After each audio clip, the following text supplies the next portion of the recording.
El próximo panel se llama Estados Unidos y América Latina. Vamos a tener el gusto de escucharlo a Carlos Díaz Rosillo. Él es director fundador del Centro Adam Smith y va a ser moderado por Yamil Santoro, es dirigente político. Y vamos a tener el gusto de escucharlos en la próxima media hora. Bueno, buenos días. Ya estuvimos charlando antes de subirnos acá al panel y tenemos hoy el privilegio de estar conversando con una persona que probablemente sintetice de manera muy acabada y muy exitosa una carrera de excelencia en la academia, siendo catedrático de Harvard en materia de gobernanza, especializado en temas de gobiernos presidenciales, implementación de políticas públicas, diseño de las mismas, y que tuviste nada más y nada menos que la responsabilidad de llevar esta tarea adelante desde la Casa Blanca, siendo el latino de mayor jerarquía en la administración de Trump, y como hablábamos en los pasillos, ahí con el desafío de alguna manera de lograr que se traduzca la voluntad presidencial en materia de public policy a la implementación en concreto. Entonces, para romper un poco el hielo, ¿cómo era Trump? ¿Tienes tiempo? Muchísimas gracias a Federalismo y Libertad por la invitación, a todos los organizadores del evento que ha estado extraordinario, muchas gracias también por la hospitalidad. ¿Cómo es Trump? Trump es muy diferente en persona, aunque no lo crean, de cómo lo ven en televisión. Es un hombre que escucha, va a hacer lo que quiera hacer, pero escucha. En reuniones le pregunta opinión a todo el mundo. Así que la persona que ven en televisión es muy distinta a la persona con la que tuve el privilegio de trabajar por casi 5 años, desde antes de que llegara a la Casa Blanca. Creo que los medios de prensa han creado una imagen muy diferente a la imagen verdadera de quien fue el presidente Trump. Bien, ahí aprovecho para... ¿Se escucha o no? ¿Hola? Ay, ahora sí. Normalmente uno desde Latinoamérica tiene la sensación que a Estados Unidos le importamos poco, o por lo menos poco en relación al resto de otras regiones del mundo. ¿Cómo ha sido tu experiencia en relación a este tema desde adentro, siendo además un latino, digamos?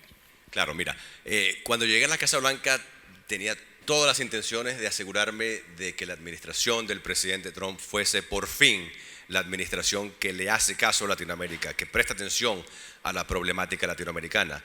Tenía todo tipo de planes. Mi trabajo no estaba directamente relacionado con Latinoamérica. Como mencionaste, yo era el director de políticas públicas de la Casa Blanca, lo que significa que mi trabajo era asegurarme de que la política de seguridad nacional del presidente fuese implementada según la manera que el presidente quería. Aquí tenemos a un presidente que sabe que es importantísimo que lo que diga el presidente se cumpla tal y como lo dice el presidente, no como lo dice el ministro, no como lo dice el secretario, sino como lo dice el presidente. Y mi área no era Latinoamérica, más sin embargo, por mi interés en Latinoamérica, teníamos todos estos paquetes de proyectos muy lindos con el lacito arriba, llevarlos al presidente, y estabas por tener la reunión con el presidente por decirte un país, Colombia, y de repente llega alguien y te dice, no podemos hablar de Colombia porque hay un problema enorme con Irán. Y dice, ok, bueno, no tienes la reunión con el presidente de Colombia. La semana siguiente tienes un plan muy lindo con el lacito arriba para hablar de México. Y justo antes de la reunión no puedes porque hay un problema con Corea del Norte. Y así sucesivamente, con China, con Rusia, con el Medio Oriente. Y entonces no es que no hay un interés en la América Latina, lo hay. Lo que pasa es que la América Latina afortunadamente no presenta un peligro inminente a la seguridad nacional de los Estados Unidos de la manera en que lo presenta Irán, Afganistán, Corea del Norte, China, Rusia, y entonces pasa a un segundo plano, lo cual es obviamente un gran error, porque lo que queremos es que la América Latina no presente un peligro inminente, que es lo que probablemente va a suceder si continuamos ignorando la región. A pesar de todo esto, creo que sí le prestamos muchísima más atención a Latinoamérica de lo que hizo la administración anterior y ciertamente lo que está haciendo esta administración, para la cual América Latina no es ni siquiera un pie de página. Ahí recién me diste pie para la próxima pregunta relacionada a este riesgo de que América Latina se convierta en una amenaza. De hecho, previo a que estallara la guerra entre Ucrania y Rusia, el presidente Alberto Fernández había mencionado que pretendía que este fuera de alguna manera el punto de desembarco de Rusia en América Latina.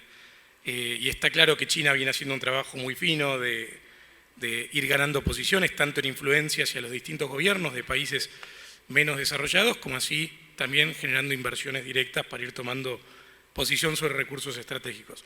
Digo, ¿cuál crees que debiera ser la política exterior de los países de Latinoamérica para poder aprovechar mejor una complementariedad con Estados Unidos? Claro, mira, excelente pregunta. Yo creo que esta es una gran oportunidad para los países de la América Latina. Por muchísimas razones, las puedo resumir en un minuto, pero por muchas razones los Estados Unidos hace ya más de 4 décadas, hasta hace poco, consideró que la estrategia adecuada para combatir el comunismo soviético era acercarse a China. El presidente Nixon, hace ya más de 5 décadas, decide abrirse a China y decide que el enemigo de nuestro enemigo es nuestro amigo. Y se abre a China. Y por décadas el consenso en Washington, el consenso no solamente político, sino también empresarial, era que abrirse a China, que comerciar con China tenía mucho sentido para los Estados Unidos. Desde el punto de vista político, la idea era, tanto de demócratas como de republicanos, que si los chinos interactuaban más con nuestro sistema occidental, iban a ser un poquito más como nosotros. Y los empresarios decían, bueno, puedo llevar mi fábrica a China, producir muchísimo más barato, ganar más dinero y se benefician no solamente las empresas, los empresarios, sino también los consumidores. Y nos dimos cuenta de que así no funcionaban las cosas. Ciertamente en la parte política los chinos no han venido al sistema occidental, al liberalismo en lo absoluto, cada vez un sistema más represivo. Y creo yo, a partir de la administración del presidente Trump y sobre todo después de la pandemia, nos hemos dado cuenta de que no podemos depender de China. La cadena de suministro ha sido fuertemente afectada en parte porque muchos de los productos que consumimos vienen de la China. Y este es un momento en el cual hay un consenso, uno de los pocos puntos en los que los republicanos y los demócratas están de acuerdo en Estados Unidos, es de que hay que cambiar la manera en que interactuamos con China. Y es una gran oportunidad para Latinoamérica, para los empresarios de Latinoamérica y para los gobernantes de Latinoamérica en tomar ventaja de este momento histórico y de perseguir oportunidades de lo que le llaman el nearshoring, de poder traer a todas estas compañías norteamericanas que se llevaron su producción a China por décadas y que ahora están buscando dónde venir cerca de los Estados Unidos, y Latinoamérica, obviamente, por razones geográficas, culturales, económicas y políticas, es el lugar perfecto para que esas empresas traigan su producción. Hay gobiernos que lo están haciendo muy, muy bien. Yo acabo de venir de la República Dominicana, por ejemplo, donde el gobierno del presidente Abinader, y no solamente el presidente Abinader, antes del presidente Fernández, diferentes partidos, pero continuidad en la política, han hecho una extraordinaria labor en crear una condición de estabilidad, que es lo principal que quiere un empresario, para poder aprovecharse de este nearshoring. Algunos países de Centroamérica lo están haciendo.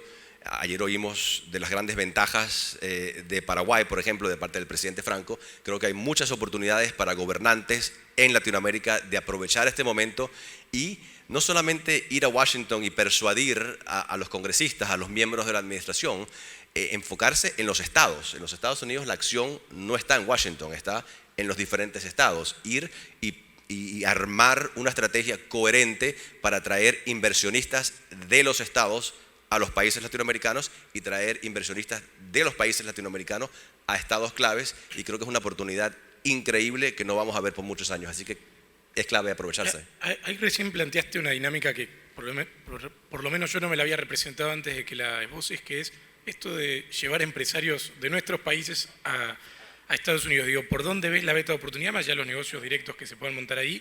¿Y cómo recomendarías que se lleve adelante este desembarco? Mira, creo que sería relativamente fácil. El latinoamericano tiene muchísima más conexión, no solamente cultural, sino también idioma, con los Estados Unidos. He hablado con muchísimos gobernantes y empresarios latinoamericanos que me dicen, mira, no queremos tener negocios con los chinos, pero los Estados Unidos se ha ido de la región, ha creado un vacío y los chinos lo han venido llenando poco a poco de una manera muy inteligente, muy deliberada.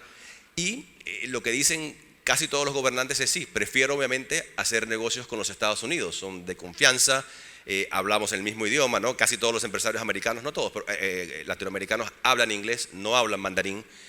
Hay una afinidad mucho más lógica, más cercana, pero si los Estados Unidos está ausente, te dirá cualquier gobernante, mi trabajo es conseguir empleos, conseguir oportunidades para mis ciudadanos, y los chinos lo están haciendo.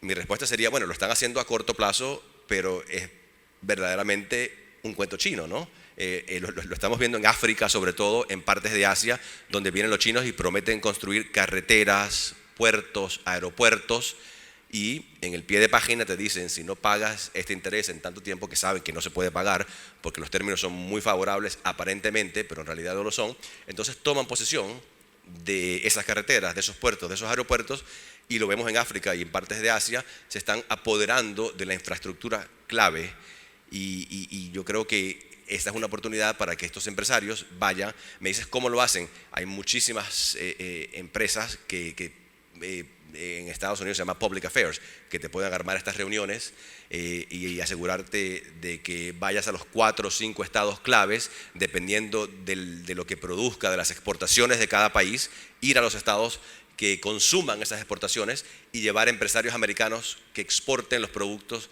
que compren los países latinoamericanos y hacer reuniones, intercambios, y es mucho más fácil de lo que parece. Lo que pasa es que los gobiernos y los empresarios no están aprovechándose de esa oportunidad de ir a los estados, se enfocan, gastan millones de dólares en hacer el famoso lobbying en Washington, y en realidad los congresistas, los senadores, no son los que toman esas decisiones en los Estados Unidos, son los gobiernos locales y estatales. Bien, buen dato. ¿Cómo estamos de tiempo? ¿Tenemos para abrir unas preguntas? Si hay tiempo, me encantaría tomar preguntas me de voy la a salir audiencia. un poco de protocolo y aprovechando que tenemos un expositor abierto y predispuesto, les pido que levanten la mano y vamos acercando el mic. Voy para allá. Mirá qué servicio personalizado que tenemos. Gracias. Buen día. Hola. Es evidente que el tema más complejo del mundo hoy es la guerra Ucrania-Rusia. ¿Qué puede pasar con el presidente Trump si el año que viene gana las elecciones nuevamente? ¿Cómo va a funcionar él con la OTAN? Él fue el que más desmanteló la OTAN desde los últimos 30 años. Siendo que es importante la situación, sería una gran cosa que nos cuente qué cree usted que haría él.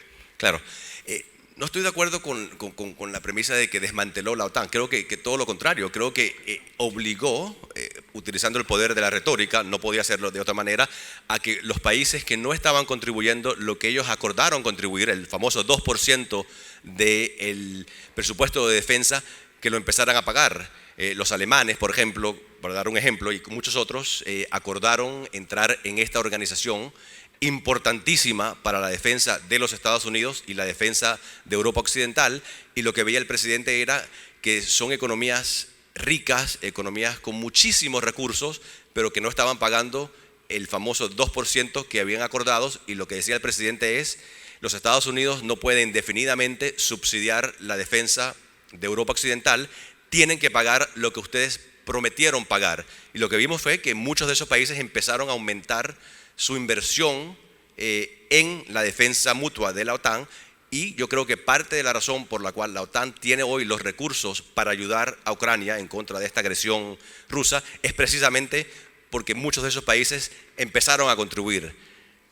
Así que yo creo que si bien la retórica fue fuerte y fue muy crítica de estos países que no contribuían al presupuesto de la OTAN, yo creo que el resultado fue un fortalecimiento de la OTAN en cuanto a recursos, y obviamente el que lo fortaleció más que todo ha sido Putin, porque ha unido a esta alianza de una manera que no lo vemos por décadas. Así que yo creo que la OTAN sigue siendo lo que debería ser, una alianza importantísima, probablemente la más importante alianza de defensa en la historia de la humanidad, y lo va a seguir siendo, con o sin el presidente Trump.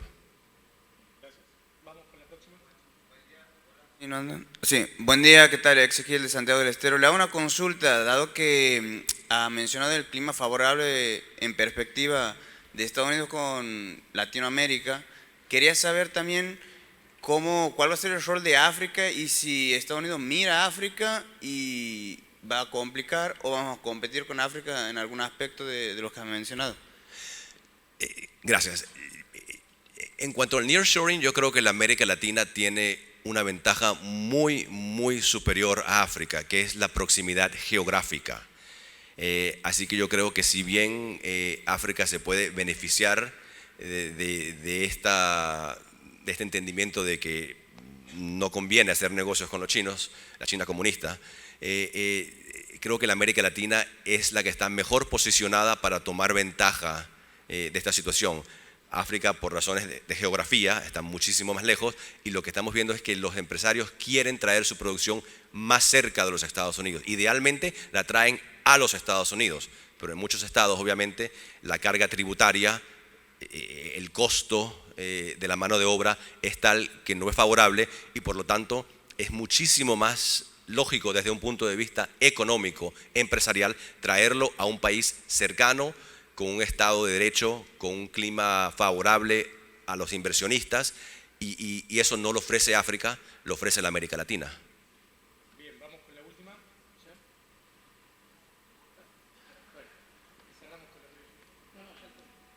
Ahí atrás.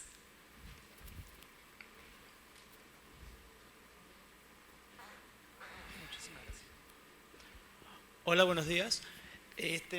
Me acaban de dar pie para consultar.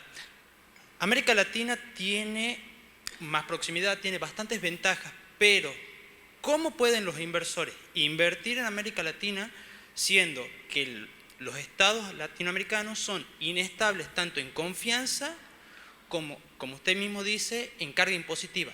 ¿Cómo sería posible que un inversor venga e invierta en América Latina? Gracias. Muy buena pregunta. Y ahí hay algunos estados latinoamericanos que obviamente tienen una ventaja sobre otros estados. Gobiernos actuales, por ejemplo, como los gobiernos del Ecuador, del Paraguay, del Uruguay, de la República Dominicana, ofrecen esa continuidad. Ayer oímos hablar al presidente Franco, por ejemplo, de las ventajas de invertir en el Paraguay de una manera que sería difícil que un líder de la oposición lo haga en otros países, ciertamente donde estamos ahora, en Argentina.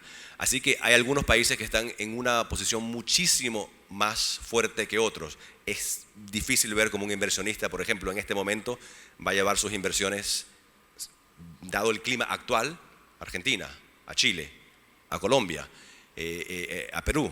Más sin embargo, en los países que mencioné, por ejemplo, República Dominicana, Ecuador, Uruguay, Paraguay, la cosa es muy diferente. Y aquí es una gran oportunidad para esos gobiernos actuales. La política no es como queremos que sea, sino como es. Entonces tenemos varios gobiernos que pueden tomar ventaja de esa posición, y cuando un gobierno nuevo llegue en alguno de los países donde no vemos esa continuidad, empezar a crear las condiciones. Como dije anteriormente, lo principal que quiere un inversionista es tener la certeza de que su inversión va a estar segura, para lo cual se necesita Estado de Derecho, un sistema de alternancia, donde cambie el gobierno o no cambien las reglas del juego. Y en muchísimos casos en la América Latina eso no sucede, pero los gobiernos donde sí sucede, creo que la oportunidad es inmensa, y esos gobiernos están comenzando a aprovecharse de esa oportunidad. No podemos hacerlo en toda la América Latina. Un inversionista obviamente no va a ir a Nicaragua, no va a ir a Cuba, pero sí va a ir a alguno de los otros países. Y creo que entender cómo funciona el sistema americano y entender que la acción está en los estados es un paso muy importante para llevar las inversiones de aquí hacia los Estados Unidos y traerla de los Estados Unidos hacia la América Latina. Bueno, te quería agradecer por esta exposición, y sé que han quedado preguntas por responder, así que los invito a aprovecharlo más adelante cuando sea el coffee break. Se lo cruzan en los pasillos ya ahora, así que en el coffee break lo pueden abordar y ahí les hacen todas las preguntas que quedaron. Gracias, Carlos. Muchísimas gracias. Por tu tiempo.